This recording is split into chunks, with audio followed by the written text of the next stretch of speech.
No? Uh, is this better or no? Is this not working, or is it? Can people in the back give me like a thumbs up, thumbs down?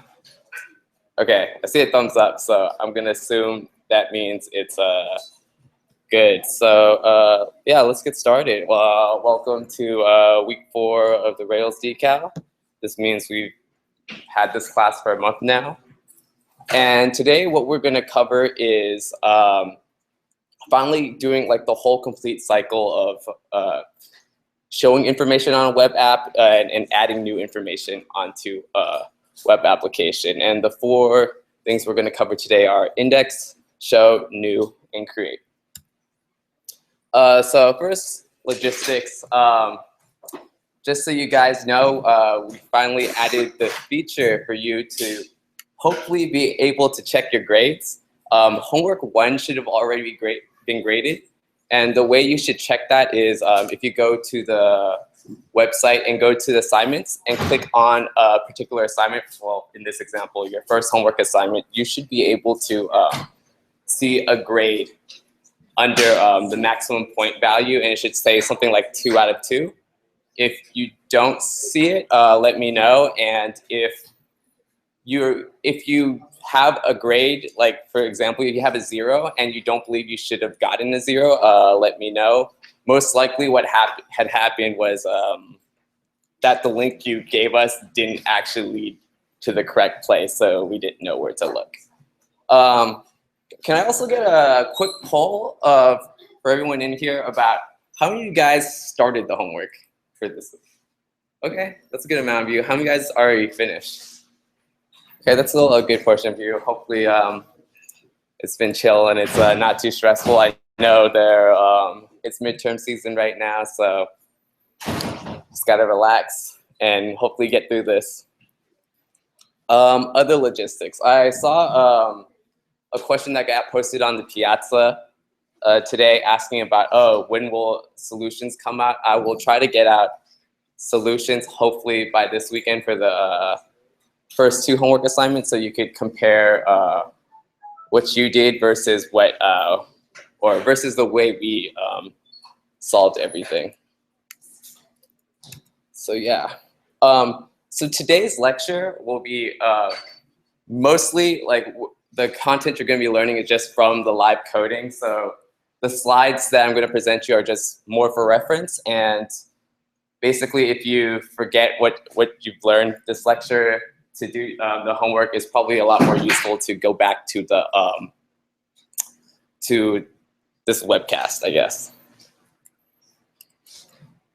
Oh, one more thing. Basically, what I've already constructed the homework. I haven't released it yet because I'm just fixing up a small part of the instructions. But then most of what I'm going to present in this live demo will already actually be in your homework, if that makes sense. And also, just a side note, this homework this week is pretty light. It's not going to be too difficult. Just as a heads up. Yeah. Is the learning that you get captured in the webcast? Is like just your screen that's being recorded? Yeah, it's just my screen being recorded. I could check real quick. Yeah, it's my screen being recorded. I'll link it to the pinned post on the Piazza after everything settles down. So just to revisit something we talked about last week is the CRUD principle: create, read, update, destroy. Today we're only going to be focusing on the first 2 letters, create and read. And how this manifests is, why isn't this thing hiding? Oh wow, this thing, all right. So how this manifests is 4 types of controller actions that we're going to use in our Rails application. One is called index. Index is basically saying a list of all these entries in a database table. So for example, if we have just a users table, we'll just have a list of users. Very light information usually about it. You just show like uniquely identifying information. The next kind of view is a show view, which gets the detailed information about a resource. So after you find a person, you click there, you recognize their first, last name. If you go to the show view, usually it shows more information like their birthday, stuff about their profile or whatever your application does.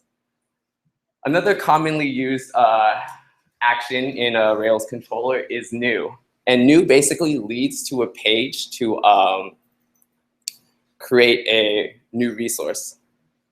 And basically, for example, like an example of a new page would be like the page where you would create a new Facebook account. That's a new page for a user's controller. If we map this one to if Facebook was written in Rails.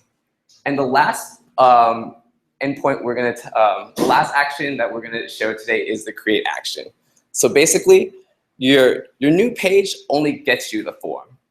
Your create action is where the information goes. So you grab the form from your new, you fill out that form, and then once you press submit, it fires off all that information to your create action. And that create action will do all the validations and insertion into the database. The reason why we keep these methods or have these 4 particular methods is they follow something called like resourceful actions, which is a Rails thing. And what it allows it to do is it allows Rails to make inferences on it. So instead of defining like 7 different routes at the end, you only have to define 1 route. And Rails could do a bunch of guesswork as long as you stick to these conventions. But obviously, if for some reason your application cannot follow these conventions, I'll also, at the beginning, we will show you how to do it manually or step by step. Okay. And the last topic we're going to cover in the live demo is something called strong parameters. And what strong parameters is for security purposes. Basically, when you fill out a form on, I'll take Facebook as an example again. When you fill out the user information, you fill out certain fields like first name, last name, your email, blah, blah, blah, right?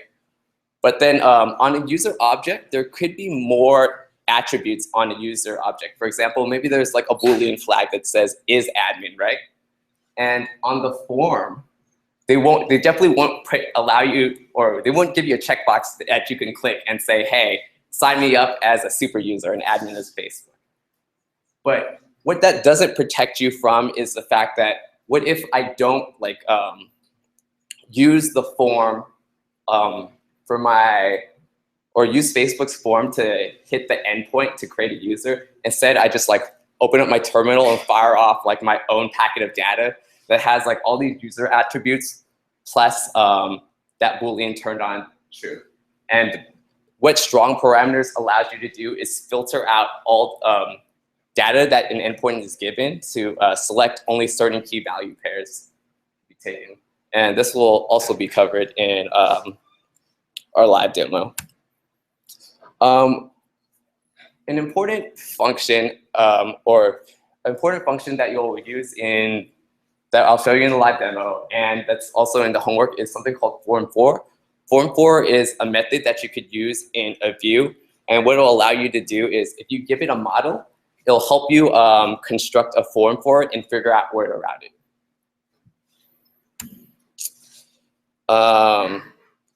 This is something we talked about before. Paths are going to be useful because your form4 will make an inference on where to.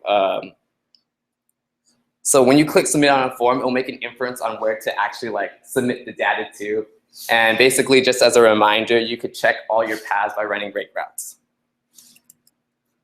And we will. Well, before we begin, are there any like immediate questions off the top of you guys' head that you want to know now, or do you guys just want to? Yes. Those 4 things that you showed, are they default actions, like we have to define them ourselves, or will you just generate a controller or wherever, or more of that matter? Does it just like come by default? Sorry, repeat that. You showed those 4 things, right? Index, create, and yeah. So what exactly are those? Are they actions or are they class? They are actions. So basically,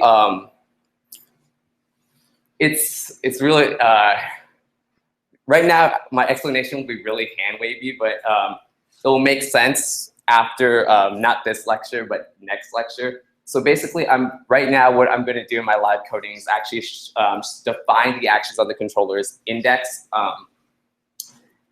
index edit. No, sorry, not index edit. Index show, new and create. And so naturally, I'll explain what is going to happen over the next 2 lectures. Naturally, you will have like a route for each one because we have to route our URL to each of the actions, right? But if you follow the names, define index, define show, define new, define create, in your routes, you could actually put a single line instead of doing like, oh, get /users and match it to users controllers index function. You could just write something called like resources users, and it will make the assumption that you have like these 7, or you could pass it some parameters that like you get to pick 3 out of the 7 that actually exist. It's not going to make sense within this week, but next week it will come together. All right. Okay. Let's get started with the live coding. Okay. Go lower this. I'm going to get out your homework file. And I'm going to start from the beginning. I'm going to do Rails new CR tutorial. That's just going to be the name of our app because we're doing the first 2 parts. We set up a Rails application.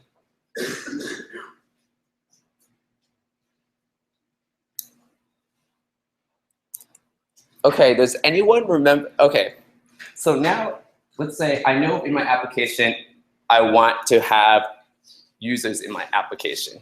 Does anyone remember how do I create users? I saw a bunch of guys complete your homework. What is the easy command line tool I could use?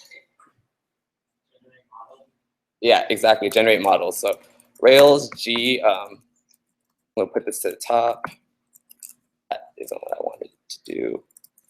Okay, Rails G model user. And let's say the 2 things I want are name. We'll just keep it simple. First name, string, last name, string. Okay. Oh, I'm not in my folder. I have to be in a Rails app to do that. So I CD'd into my Rails application, and I'm going to rerun that command.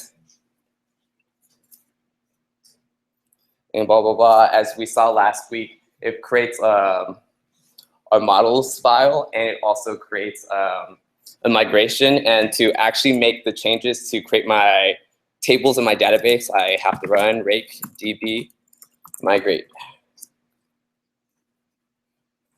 Okay, now to check that everything worked, I'll just do Rails C user.new, and we can see we have a user object, and I'm going to just create a user, pass it the first name, it's going to be Howard, and last name is Chen, and then if we do user.all, there should be 1 user in our database. This is all from our previous week.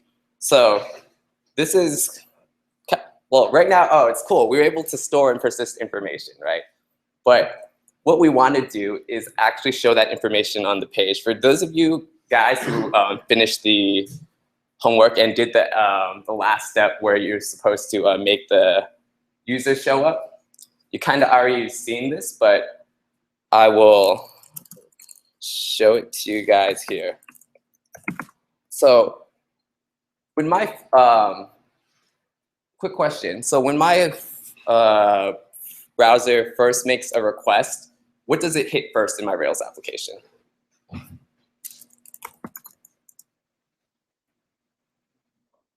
Yeah, routes, exactly. So my routes are going to be my config routes folder. I'm going to delete all this comment stuff, and then I'll say get, let's say I want to see all my users and my /users, right? And then I want to map that to my users controllers index method. Okay, so right now I've now created, oh, this is really small, huh? Okay, so basically I defined a route that if I went to the /users URL, it would go to my users controllers index method. What am I missing right now? Yeah, I'm missing a controller. Not necessarily the pages controller, but it's actually the users, exactly. So I'm just gonna be lazy, Rails G controller users. And this generator allowed me to create my users controller, and it allowed me to, in my views folder, also created a users directory. All right. So let's start with the basics. And in app controllers, users controllers, I'm going to define index. But since this is right now, I'm just going to make it a static page. There's no logic I need to put in my index. But in my views, I want to actually display something on the page. So I need to now create a view to show something.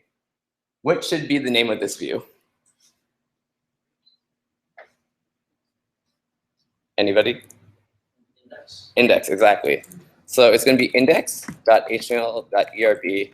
And I'm just going to keep it simple right now, have a static page.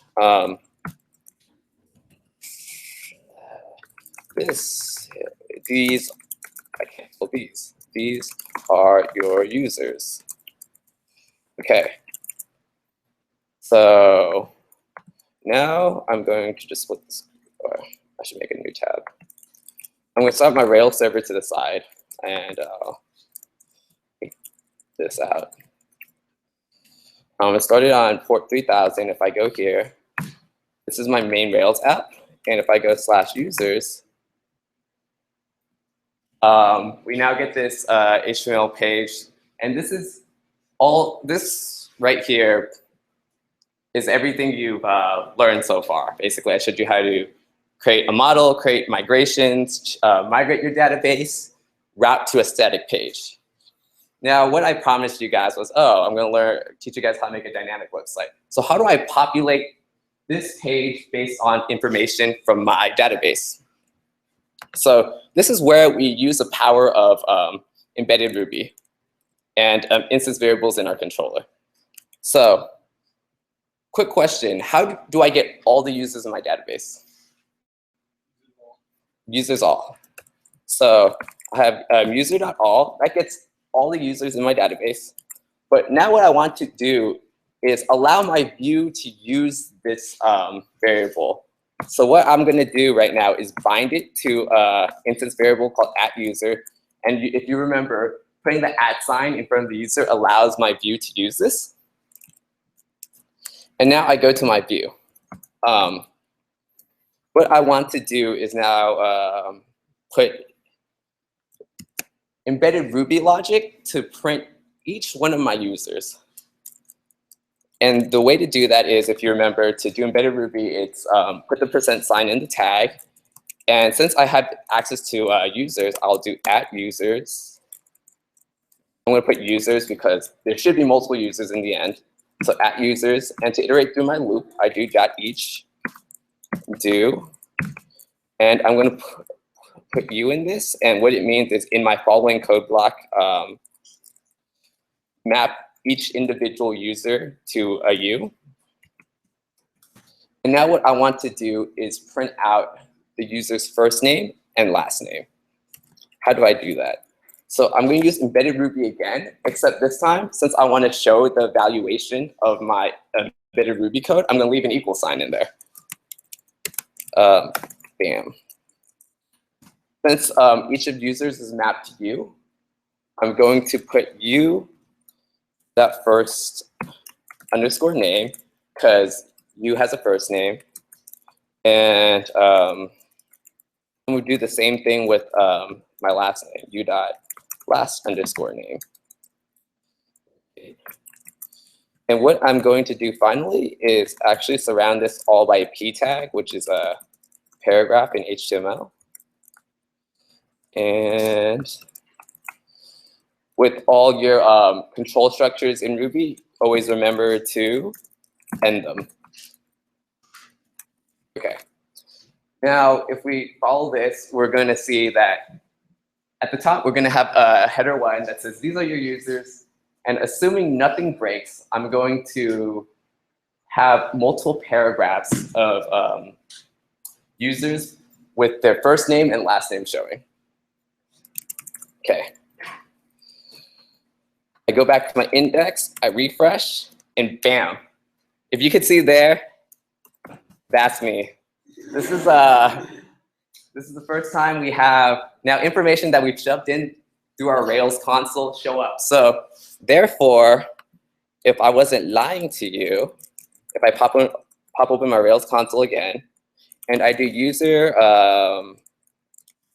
that creates, I'm gonna put another person, Henry, last name, let's say is Kai, because that's like same initials as me. Okay, so theoretically, if I refresh this page, Henry Kai shows up. So now we have information from our dynamic database affecting the output on our index view, which is really cool because now your website does more things, I guess. And just to show you that it works, one more thing, I'll just use user.first, which will grab me since I'm the first user.delete. I should be gone now. The only person that should be here is Henry Kai. Okay, we've completed one part of this. We've gotten information from our database to be thrown onto a page. But so far, how do I enter this information? I have to enter it through my Rails console, which is not how people interact with websites. They interact with pages and forms. Or, well, wait, before I continue, are there any questions?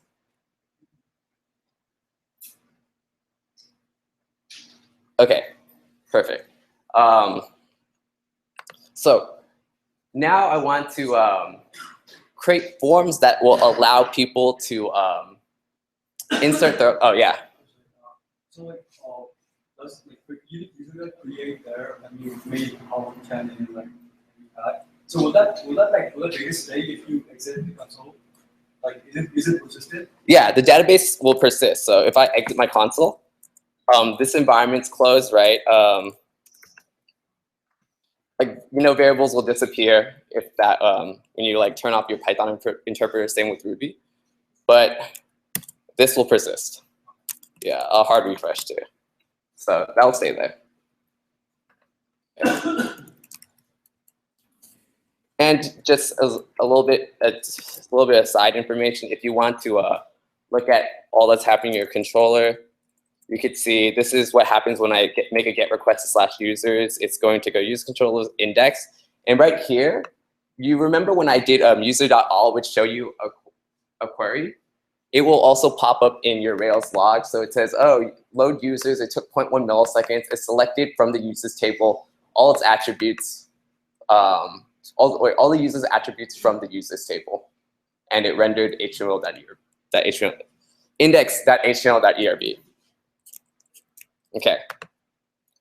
Now, what I said I was going to talk about was how do I create? Oh yeah.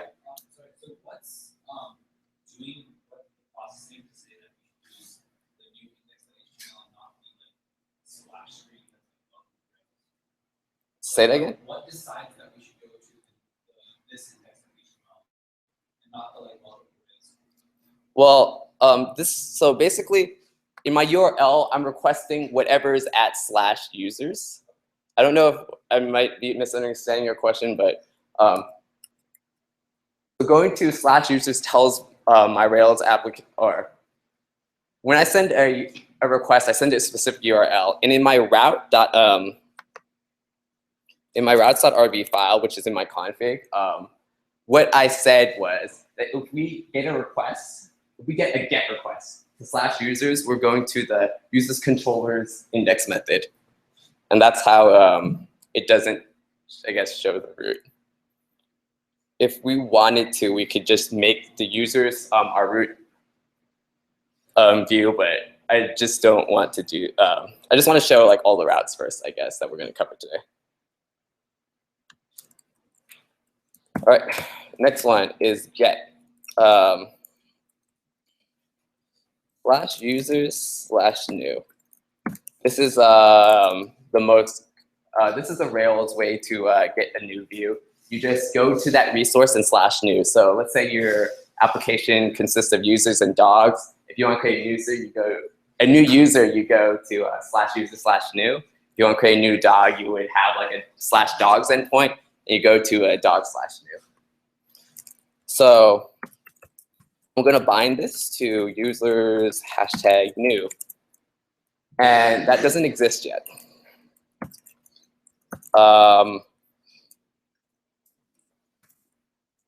Now I'm going to define new here. So then this, whenever I get that route, I'm going to run this controller action.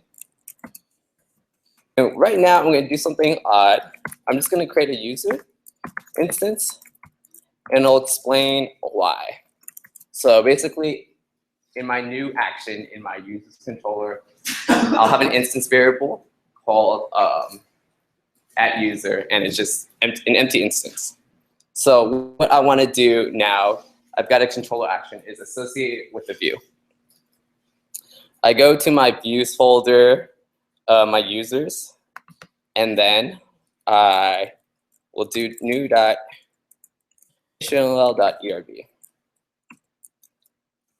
And inside this, I'll start with the basic thing. What's going to appear is new user sign up. Okay, that's not what I wanted. And if we go here, go slash user slash new. Now we have this new user sign up. So this is really basic. It's just a static page. What we want is a form to show up. So what I wanted to do is show you the process of, I guess, how I learned web development. It's basically, I think about a feature I want or something I want, and then I just Google search it and click on whatever first few links show up. I already clicked on a link here, but let's say, what should we call it? Well, I skipped a few steps to get here. But normally you're like, oh, how do I create a form, right? And you learn about the form for method on Ruby on a view. And then you go to like a Rails documentation for form helpers, form for, search for it. And then now you get to copy this piece of code. You have no idea what it's doing, but you're just going to shape it until it kind of looks like it will work, it will break, and you'll keep on fixing it until it works. But okay, instead of like breaking it too many times, I'm going to show you what you are supposed to do. So you create form for, which is a form. It will basically be a form element in your page. And right now, it's the code I copied is from @person. I never defined an @person. What I wanted was a user, right? And next, it seems like, oh, I define fields within this, but I don't have any files to associate with my fields. Instead, I just have text fields, right? So I blah, blah, blah. I have no idea what I'm doing. I figure this is useless or something. I go to another one, and hey, this is something, this looks more like what I want, for example. And then, well, this was the webpage I opened up earlier. Basically, hey, I have this method that will create me a text field, right? And it will give me a text field for a first name.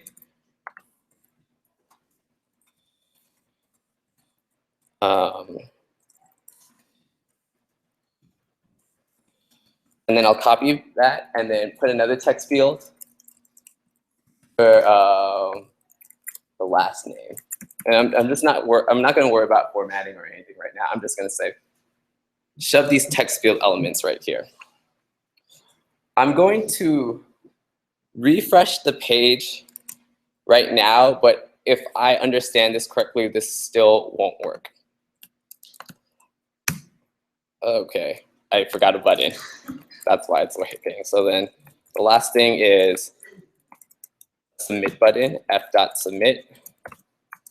And in case you didn't know that existed, you could just look here and see, oh, f.submit. That's what I should have copied over here.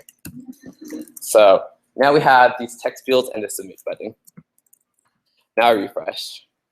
If I, what should I call it?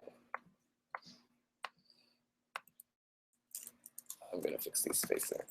This spacing. So right here, if we have a form object, if you inspect element, you could see blah, blah, blah. Rails does all this magic for you, creates auth tokens and stuff to like allow your Rails application to actually know if input is actually coming from within your app or someone from the outside is sending this information. It gives you ways to map the fields. And then finally, inputs, submit that create user. So I'm going to try this right now. Blah, blah, blah, blah, blah, blah, create user. Routing error, why? Oh, crap, wait. Covering with my hand on my own screen doesn't help. Okay. So wait, why did that error out? Yeah.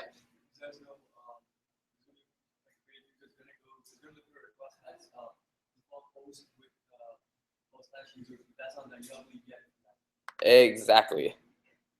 I've never made, so basically, Rails made this assumption for me that when I'm going to make this post request, I'm going to go to /users. But how did it know that? It knew that because this form for created the form to go to that URL because I passed in an @user object. It will look at the class, the model's name, and then like basically downcase it, append a slash in front of it, and bam, it will guess this URL. And this is why we created this empty user object, just so we don't have to worry too much about routing. But let's say I have like no idea what I'm doing, but it seems like what it wants is a way for you to, it wants basically a route that's a post route to the /users endpoint. So this is what I'm going to make now. I'm going to post to /users. So basically, when my router receives a post request to /users, I'm going to map it to something. To users hashtag, and this is one of the actions I was talking about earlier is create. So I'm going to a post request to /users will map to my create. Go to my users controller, define create, and I'm not going to actually do it anything right now. I'm just going to leave this blank. This is not its final. I guess its final. This is not going to be the final code, but what I'm going to do right now is just leave this empty, and I believe I could just call render index. I hope this works. This one is me actually just guessing off the top of my head. But ideally, I just want to show you what happens when we run this request. So I'm going to hit back. Since I'm not in the database, I'm just going to try to go. This is my new view, and I'm going to submit my form. No method error in users hashtag create. Let's see, what is this? So to each. Oh, this should be redirect. So basically, just a quick thing. The difference between a render and a redirect is render will just, so when I did render index, what I did was I'm running my create method, right? And since I've never made a create.html.erb, it doesn't know where to go, but I called render. So I'm saying grab my index.html.erb instead and use that. But it errored out because in my index.html.erb, it required an @users object, right? But I didn't define one in create. So I believe redirect to will actually, instead of only just generating the view, it'll run the other method and then it will handle the view. So I'm going to hit back, hit create. Oh no, this is not index URL for users controller. Oh, redirect to has to take this /users. It's not scoped within a, yeah, okay. So this is what I was looking for. But what I wanted to show you is actually the request when I made this post request. So right here, I'm gonna make this larger after I broke it a few times. This is my post request. This is what happens when I click the button. And right here, what I want you to look at is this, my parameters. Or if you remember, you get parameters on every request, and what you want to do is you can access the information, your parameters, by going to your params hash, right? And we look down through our params hash and look at this. We have now a user's key, right? And in that, it contains all the information I wanted for my form. My first name, which maps to Howard, and the last name that maps to Chen. And well, how did it know to create the key users? It knew because I passed in the @user object and it inferred that. And second, how did it know like first name and last name? Because that is what I put in my form right here, first name and last name. Okay, so now how do we use that piece of information? Basically, I have access to that information. So users params, right? I'll call it something called user params. And what I will get is from our params hash, users. And what we'll do is copy this hash map, first name and last, right? And ideally, if this works, right? Or I get this hash, I get a hash of first name, last name, then I could do user.create user params. And what that would evaluate, what user params would evaluate to would be that first name, blah, blah, blah, last name, blah, blah, blah. But I have it in a variable user params. So ideally, if I sent this request to the endpoint, I grab the user information, use that, create user params. This should insert it into my database. But let's actually run this piece of code. I'm going to go back to users/new. My first name, Howard. Last name, Chen. Create users. And bam, I get an error. Forbidden attributes error. Can anybody guess what just happened? Okay, well, I guess I'll tell you. I didn't expect you guys to know. So do you remember one of the topics I was talking about earlier was something called strong parameters, right? Or basically me selecting the ability to, what should I call it? Me selecting certain, it gives me the ability to select key value pairs that I want. And lets me ignore key value pairs I don't want. And and basically, what Rails forces you to do is use strong parameters. So then when you get a forbidden attribute errors, what it's saying is, oh, you forgot to use strong parameters for this. You did not filter whether or not like you want all these key value pairs. So we're going to play it on the safe side and not let you make this user because you risk making like an admin user of someone who shouldn't be an admin. So let's start. Basically, how do I make strong parameters? So I'm going to define user params now, right? And what I wanted was information from my params hash, right? And another way to do to get the users from your params hash, but to make them strong parameters, is call something called require users. This will grab the hash that is the user's hash from it, and then you call .permit. You pass in an array of things you want to take from this user.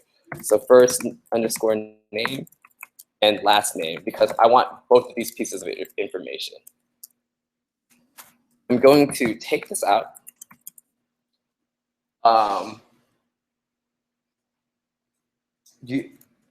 When I call user.create, I do the same thing again, and then I'll call, and user params isn't now a local variable within the scope of this function, but it's within this whole controller. Something called user params is defined.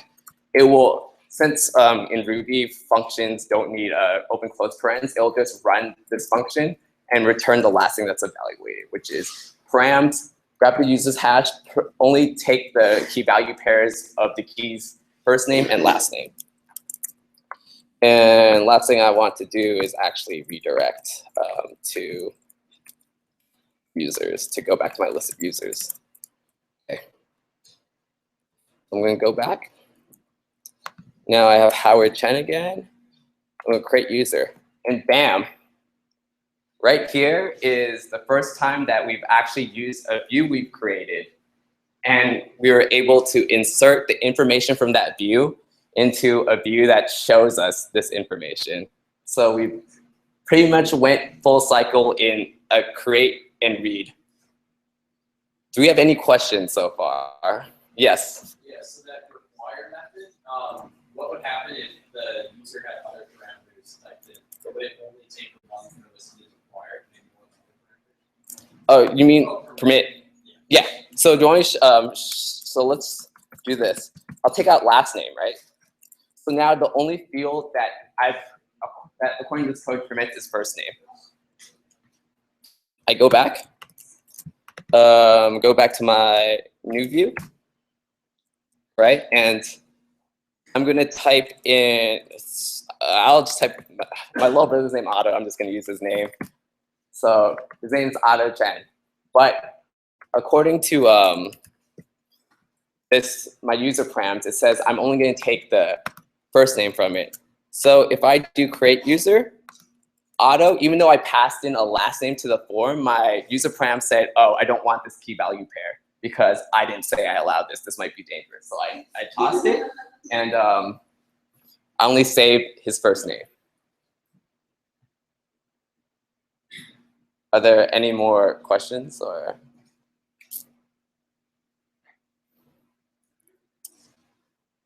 All right. So what have I shown you so far?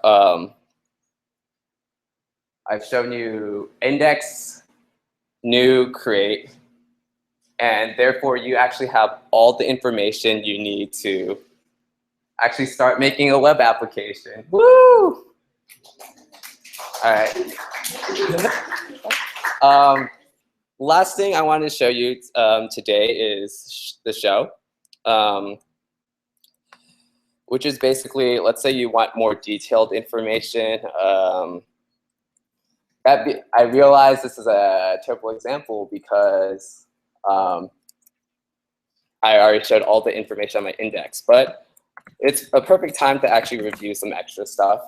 So what if I want to add more information, like Rails, G migration? Let's add a comment to add comment to users, and this comment we will only see if we go to the show view user. And the comment is a type string. We create the migration file and just kind of show you guys the Rails magic again. We can see that this one somehow inferred to add it to the user table because I named it 2 users. What I always should do when making migrate, if I think migration file is good, rake db migrate. Make this change. Okay. Now I want to create a show view. Routes.rb.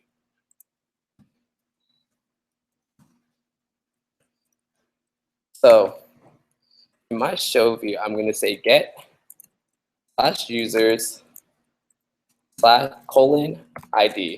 And do any of you guys remember and can explain to me what this :ID does?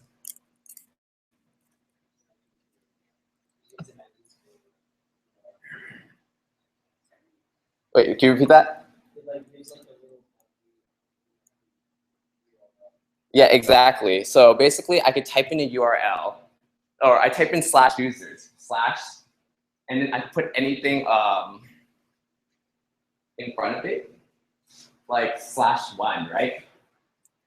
And then what it'll do is, when I go to whatever action I have in my params hash, I'll have a key that is ID, and the value is whatever I typed after.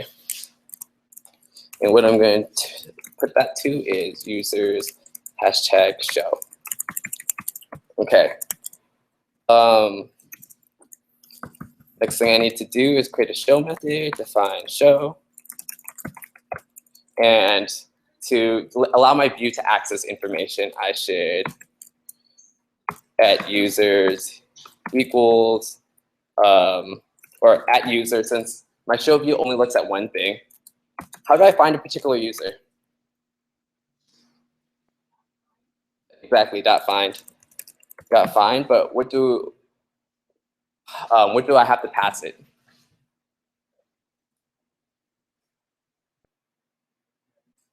Excuse. Yeah, the ID. So and from what I said earlier, to get that ID, I just go params ID, and that will return me the URL that gets passed. Last thing we need to do, we've created the action, but now we have to create a view for it.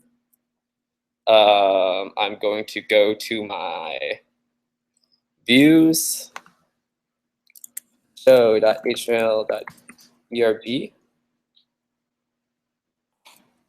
And I was like, okay, right here, I'm going to have a detailed view of user,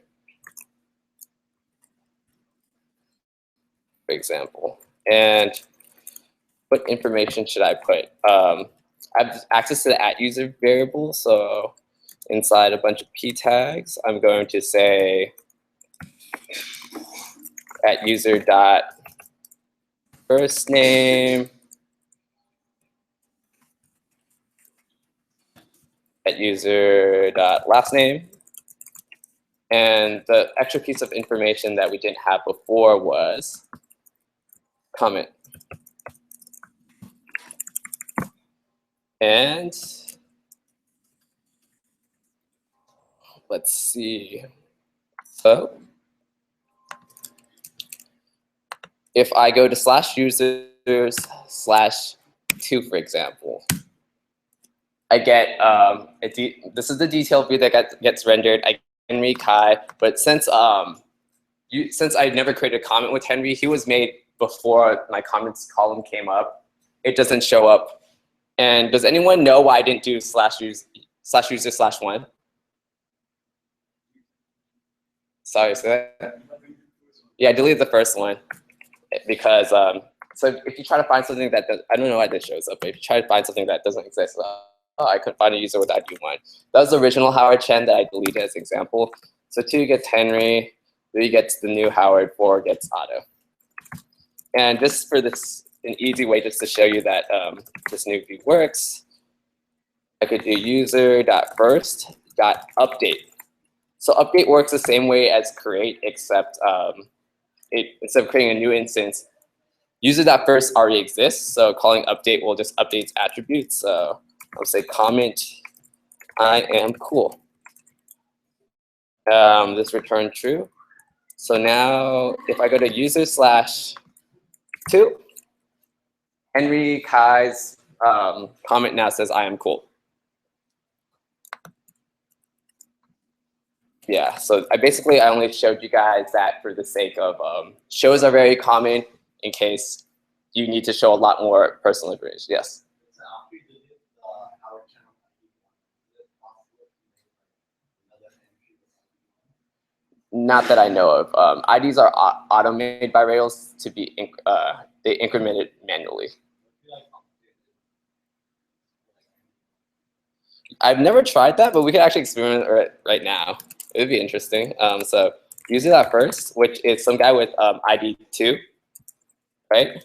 If I do using that first dot update ID to 1. Let's see, select. Okay. Let's see if I have someone at 2. Nope. You could manually update it. I just learned something too, so that's pretty cool. That being said, it's usually not common to do that. You just let the numbers run, and in case, for example, you don't want your users to have numbers associated with them, there are gems out there or other Ruby libraries that will just randomize this ID number, but we won't go over that. Are there any questions?